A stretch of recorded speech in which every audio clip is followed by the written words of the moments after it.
ka jingsah dien hagi thain nongkyndong kadei shuh kamat kabadang thymmai kum ka jingbym biang ki surok ki lynti ki siengkien ki jaka pule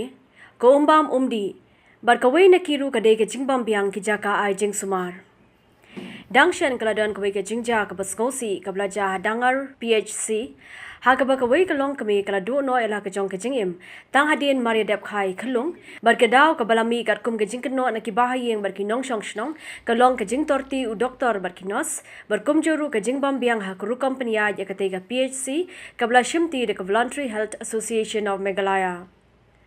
Lingba kini ke jingjia ha ke jinglet jong kinong thok bor cha ka jaka la yo banya kren bar uwe nong shong shnong jaka thain Khappud u Patrick pi sangma u brai thu ba kinong shong shnong ki basa ha Khappud bar ki badai ki trai shnong jaka jala Meghalaya bon sin ki julet ban Phah Sumar chakari Bangladesh namar ki babon ki daw bar ka daw ba kadei namar ka jingbym biang ki jaka Sumar ha ka jaka ka bakisa watla ki don ki PHC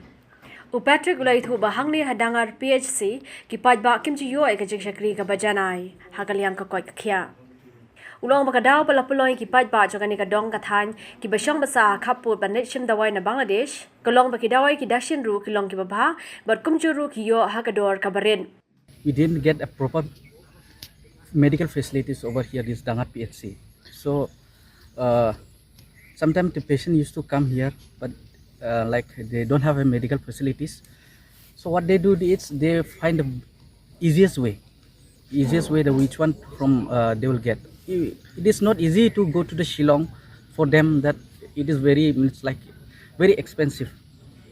especially like here too we face lots vehicle problem so what they do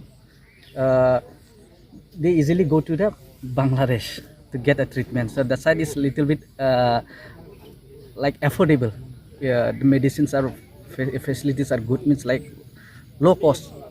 habla kili no menteri katana ka koi ka khia halor ka ni ka jinglet Sumar jong ki Briew na Khappud sha Bangladesh ulong bola deb ban penchai ba ka jingwa de ki doctor bar ki jaka Sumar ka de ka jingjia jong ki pajba bar kata ka jijaru hasor Shillong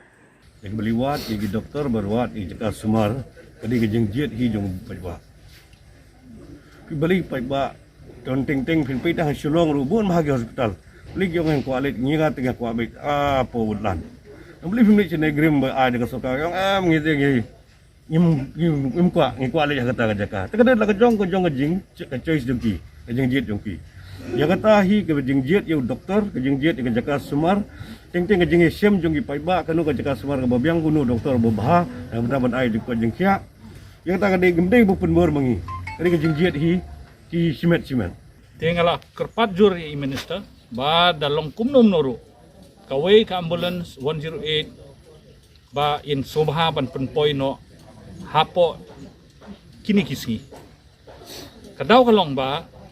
hakatayo ban kabalale hakapor arterik ban laiterik jong na jun kaladon ka jingjia ba kawei ka longkmie ne haba kawan ban kha de haba kimla ban Sumar nang ne haba ki refer sa Shillong ya ka omsum yo ya ka life saving support lynti ki shuai da ka ambulance ka badan tang ka jingthia andre umdon oxygen hak ta ambulance ke namar kata ka daw ni don kam bangin yada ya ki nongpang ki bakit nang ne shadu sa Shillong lani hadu amo sunram kani kadang dai tang ka PHC level tabaong PHC ngi sutu bakidon kidang don bun ki jingduna kinumla bandon ki oxygen kinumla bandon ki ultrasound kinumla bandon bone jaj tani ki specialist kumta ter te namar kata kadaw kay gaba kongsat ne kadei ka ambulance life saving ambulance kata kamut ban kit marmar yakum kita ki patients ki balalong critical ban penpoi hado ajaka Sumar hasor Shillong